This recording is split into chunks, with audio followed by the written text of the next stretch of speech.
Welcome to this video tutorial on components of cloud computing. In this tutorial, we are going to discuss and talk about the various components that make cloud computing, which involves storage, network connections, and various servers, and a huge infrastructure that is manageable.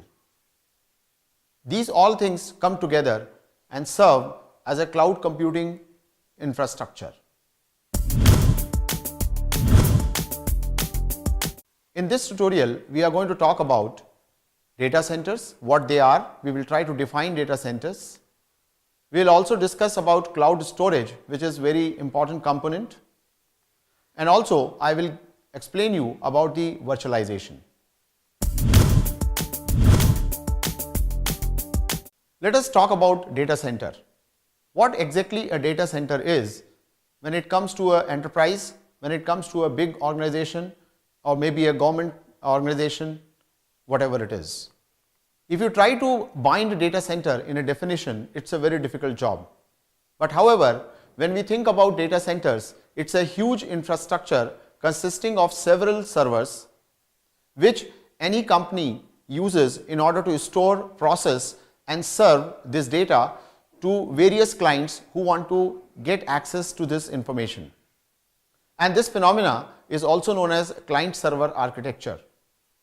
Data centers are consisting of multiple servers which are fault tolerant and which provide continuous availability of information seamlessly to the end users or any application that wants to access them. The key requirements for the data center are the backup power supply.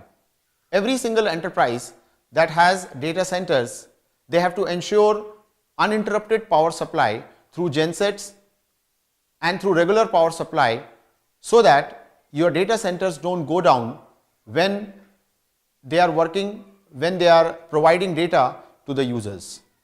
This becomes one of the very important components of the data center. Cooling system. As you can understand, when thousands and hundreds of servers, when they are working in a data center, they will generate enormous amount of heat. In order to dissipate this heat, every single data center should have a very strong cooling system. Beside this, you should also have redundant networking connections, which will prevent any kind of interruption when the data is in either transit or it is being requested by the client. Beside this, every data center should have physical as well as technical security of the systems that are stored in their premises. This should be maintained by a very strict policy-based security systems. Now, one of the other tasks that is very important to look into in data center is that how these data centers will be managed. The data centers have to ensure reliability of connections to the different users who are getting connected to. The data centers also have to ensure the consistency of the data, because this information will be stored from various users into various different servers.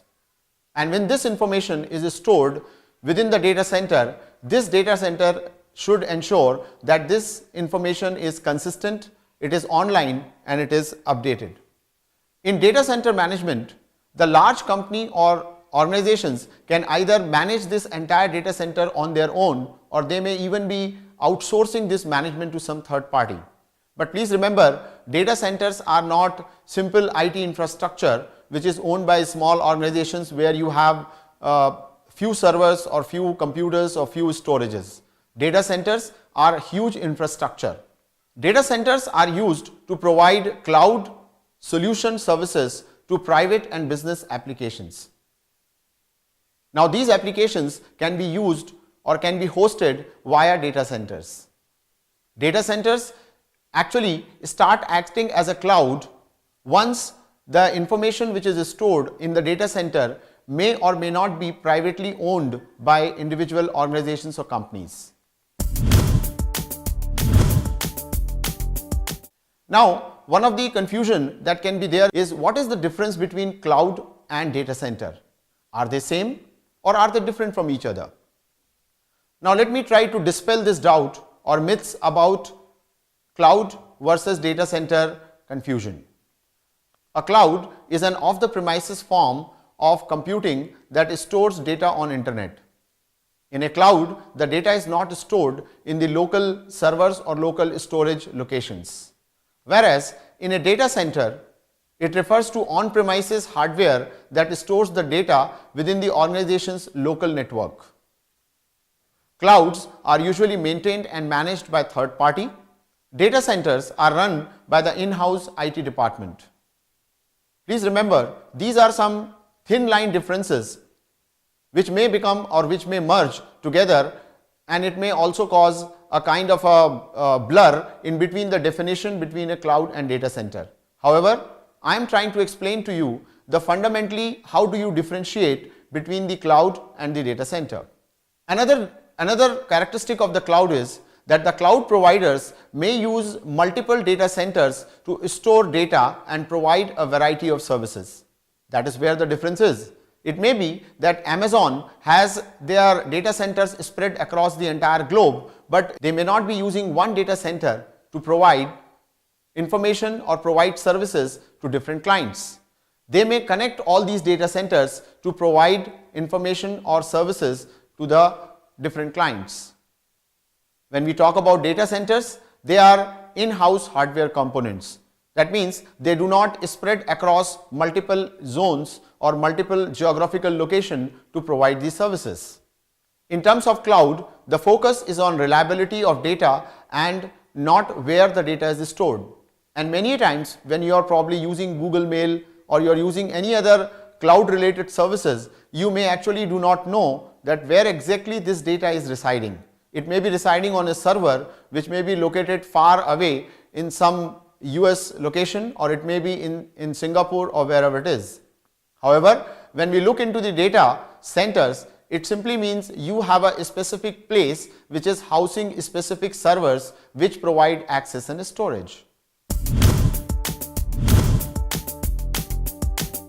Now, beside data center, let me also tell you about cloud storage. Cloud storage is again a very important concept, because every company, every single organization is worried and also concerned about where their data actually resides. In cloud, data is stored in logical pools. What do we mean by this logical pool is that this logical pool actually does not consist of a single physical storage. This physical storage may span multiple servers and locations. What cloud storage providers have to ensure is that irrespective of the location where their data is residing, the availability of the data shall be there. The security and dependability of physical environment is very, very critical. No company would like to store data in some location where it can be approached, accessed, or may be hacked by some users, and this confidential data shall not be accessed and used by the unscrupulous elements. Data stored can be for end users, it can be for organization, or it can be for applications. Now, once again, I will iterate this here that cloud storage is something which is not bothered about the location where the data is actually stored. Now, if you look at the cloud storage, let me help you understand a high level architecture of how exactly this happens with the help of these few block diagrams. Every single cloud storage will allow the access of data through a specific component called as public APIs. APIs stands for Application Programming Interface. These are nothing but those small piece of code or software that enables this job. If you look at this particular diagram, we have two cloud storage service locations, location 1, and it could be spanning to multiple locations. Now, it is not necessary that individual location will store or house the data. So, what do the cloud storage providers do? These cloud storage providers will create a logical storage pool which may span to multiple servers which are located in different parts of the infrastructure. And these components are accessed, or these locations where the data is stored are connected via high speed networks. And if you look at this picture now, either the virtual machine or end users can access this storage directly by invoking the code of the APIs as I explained. Now, if you look at this way, for the end user or for the users who are outside these locations, they have no idea that this data, whether it is stored at location 1, location 2 or any other location. Now, let me tell you a couple of more characteristics of the cloud storage. One of the terminologies which is often used to describe the cloud storage is the federated storage clouds, which means it is not necessary that your information is stored in a location which is completely owned by you.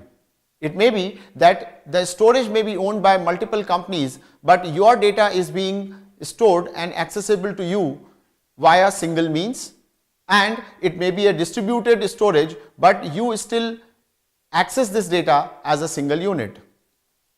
These storages are highly fault tolerant and they also have redundancy and very efficient distribution of data. Let me explain to you these two terms, which is redundancy and high fault tolerance. When I say highly fault tolerant, it means these servers which store this data can withstand lot of fluctuation in voltage, they can withstand even the server crash, and they are redundant. It means there is always an alternate copy of the data available somewhere in the cloud, which will become immediately available to the users in case of a failure at one single location. So it is not a single point of failure. There is a redundancy which ensures that your data is still available and you are not aware that something has gone wrong at the data center or something has gone wrong in some servers, so that you are not having the access. The end users may experience an interruption in access to data, maybe for a micro, nano or maybe for a second. However, after that everything starts working as usual. Now, this is one of the characteristics which providers have to ensure, and this becomes one of the USP or unique selling points as far as cloud services are concerned. This information is highly durable through the creation of what is called as versioned copies, which is also a part of redundancy which is provided by the cloud storage. Now, let me help you understand a couple of advantages of the cloud storage. Number one, the companies don't have to spend a lot of money in order to buy expensive storage devices. Storage is very expensive, and therefore companies want to save money in capital expenditure. Second very important advantage of the cloud storage is the choice of pay as you use. As much as amount of storage you will consume or you will acquire from the provider, you pay only for that. Imagine for a scenario that you have a 1 terabyte disk and you want to go ahead and you are using at this point of time, you have told your provider that you are going to go ahead and use only 20 GB out of it. You will only pay for 20 GB, whereas you will not be paying for 1 terabyte. The other area is the inbuilt storage availability and data protection. Cloud providers ensure that your storage is highly available and your data is securely protected with various mechanisms. The second area, which is cost saving again, is no storage maintenance cost. As we understand, in everyday business, everything leads to economics. And if the companies are able to save maintenance cost of the storage, it will be a huge saving for them. Often, the maintenance cost of the storage is recurring in nature, and sometimes in order to replace, maintain or manage them, the companies have to incur huge expenses. Now, this onus of maintaining the data remains with the cloud vendor. It is none of the prerogative of the users to maintain this data. The other point which I have already highlighted in my previous talks is the immediate access to the data via web services. These web services are open, they are available to users without any specific technical considerations or technical provisions. These web services are available to the users as if they are accessing a web page using any particular browser. Now, let me highlight a couple of risks also which are involved with the cloud storage. One of the very important concern which most of the companies have is the security of the data. Now, as I told you that since the cloud storage is not confined to one single location, Since it is expanding to multiple locations, they may be geographically dispersed also. It increases the scope of attack. When I say the scope of attack, it means different parts of the world, different types of data is residing. You never know when and how the hackers may be interested and trying to attack which location to probably steal your data or manipulate that data. Also, the other concern is the security of data in transit. Remember, the data which is moving from a particular data center or from a particular location to the user is what is known as data in transit. Now, this data has to be carefully encrypted and you have to ensure that this data doesn't get stolen easily. However, there are always chances that people are using some kind of tools, etc., to sniff into this data. So, this is another risk which can be worrisome for most of the enterprises. The next area is the legal compliance. Every company, every single nation, every single region may have its own set of legal compliances that may be there. Like for example, if a company tries to tell that we have a special policy that we will not disclose the data to a particular individual or a government, however, this can be overruled by the law of the land. The country can even force the companies that they shall be disclosing this data, which can become a major risk and which can be a major cause of worry for the companies that would like to go for cloud for storing their information. And as I mentioned earlier, the vulnerability of hacking is always very high. The reason being that this data is available through various channels and various means, and hackers can go ahead and use different means to probably steal the data or sniff the data and misuse them. Now, let me tell you here some of the cloud storage providers. These providers' basic cloud offering is in the field of storage.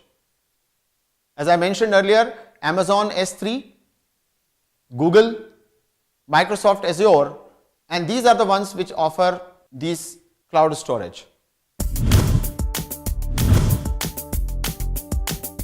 Now, let me tell you about virtualization. When we come to virtualization, in the plain terms, it means something that is not actual. In computing, when you have a single machine and this machine has a tremendous computing power, storage capacity and random access memory, it may be required that I want to use the same computer or same computer hardware for running multiple operating systems and allowing different operating systems to store the information and applications. This particular concept is what is known as virtualization. Virtualization in computing is nothing but creation of a virtual version of something, maybe an operating system, on a hardware platform. Now, when we talk about virtualization, one of the things that I would like to explain to you here, that how exactly things are happening in the physical environment, and then we can compare them against the virtualized environment. The physical environment consists of CPU, memory, NIC, etc. Over and above that, there is architecture which is of the underlying hardware like x86 or x64. On the top of this hardware, there is an operating system which provides the functionality and it harnesses the CPU, memory, NIC, etc. whatever has been there as the hardware component. On the top of operating system, the applications are built, and these applications will run the code to provide the various functionality which the business needs. So, this is about the physical infrastructure that is available. Now, talking about the virtualized infrastructure, let us see how does it look like. You still have the hardware which is sitting at the bottom and which is the architecture which is there. On the top of it, there is a special piece of software or hardware which is called as a virtualizer is put up. This virtualizer actually enables multiple operating systems to be hosted on the same hardware. And these multiple operating systems can run different applications within their own infrastructure or within their own environment without interfering with the other one. So, in comparison, to the physical infrastructure, you have something called as virtualization layer, which can be a hardware layer or a software layer, which will ensure that your information is available not through the physical means, but this information is available through the virtual means. Technically speaking, if we look at a number of years ago, the actual physical machines were capable of running only one operating system. Once the virtualization started, the company started harnessing on this area. And what they found out is that rather than running two separate physical servers for two operating systems, they can continue to use the existing hardware and host multiple operating system, maybe or may not be of the same version, maybe or may not be of the same infrastructure, but they can continue to use and they can actually harness the full power of the underlying hardware. But please remember, in your virtual infrastructure, the hardware has to be very robust as well as it has to be very efficient. In hardware virtualization, I run multiple operating system or multiple virtual machines on a single physical server through a spatial virtualization layer, which I mentioned in previously, called as hypervisor. So here you have a system, you have this virtualization component called as hypervisor, and this hypervisor is the manager of the multiple operating systems that are sitting on the top of your existing one single hardware.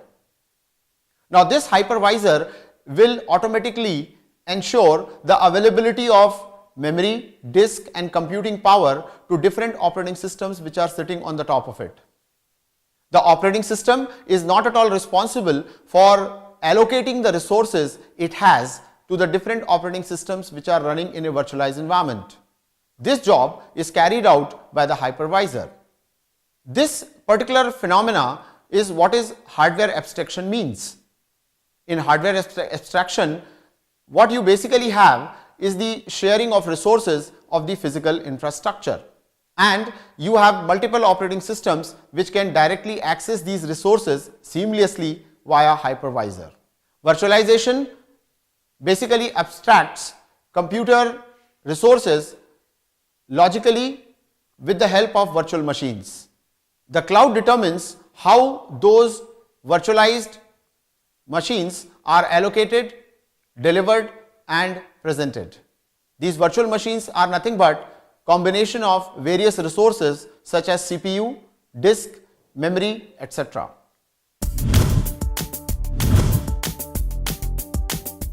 Now let me come to the next area, that once you have virtualized, once you have been able to create a cloud in your infrastructure, how this cloud will be managed. Remember, cloud is more than data center. There could be multiple data centers running thousands of servers together, which will make up a cloud over there. So when we come to the cloud management, it refers to a software and technologies that are designed for operating, monitoring applications, data and services. These applications, data and services are residing on the cloud.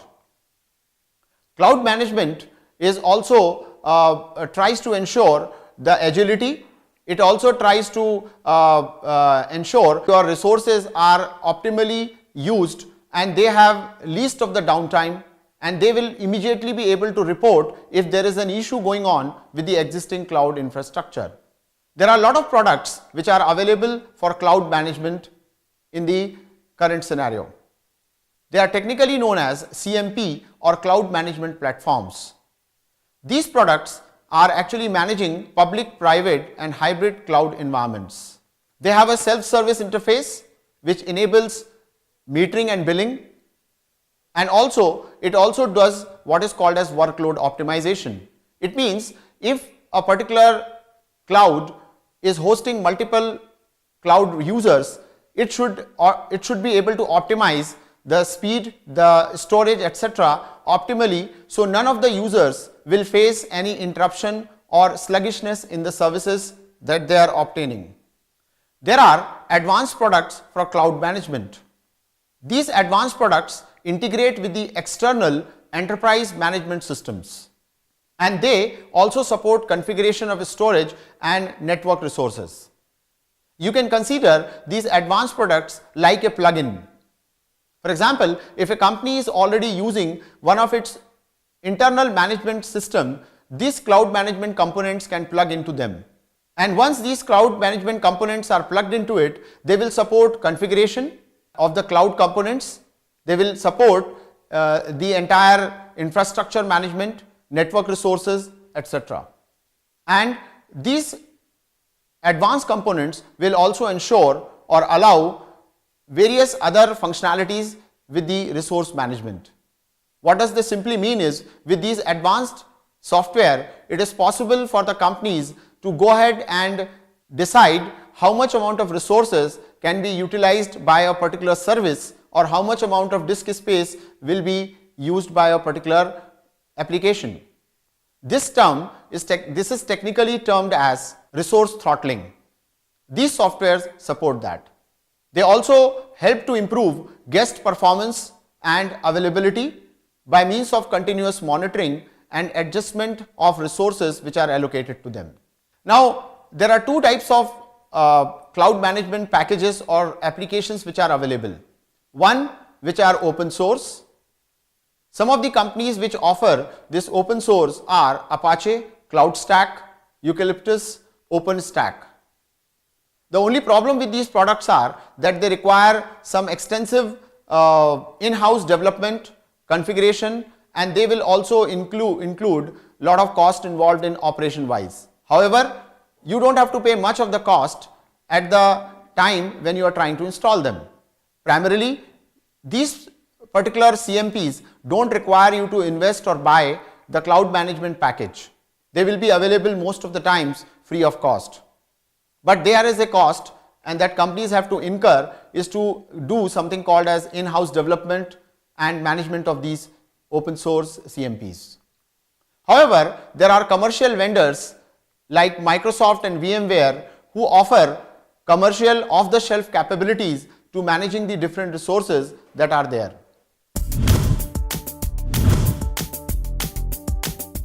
Now let me summarize what exactly we have seen so far. We have discussed, while cloud stores the data on internet, data centers store the data within an organization's local network. However, this information which is stored in the data centers can be shared across multiple data centers, and that becomes a cloud. Primarily, when I say cloud storage, it refers to storing the digital data on logical pools. These logical pools can expand multiple locations.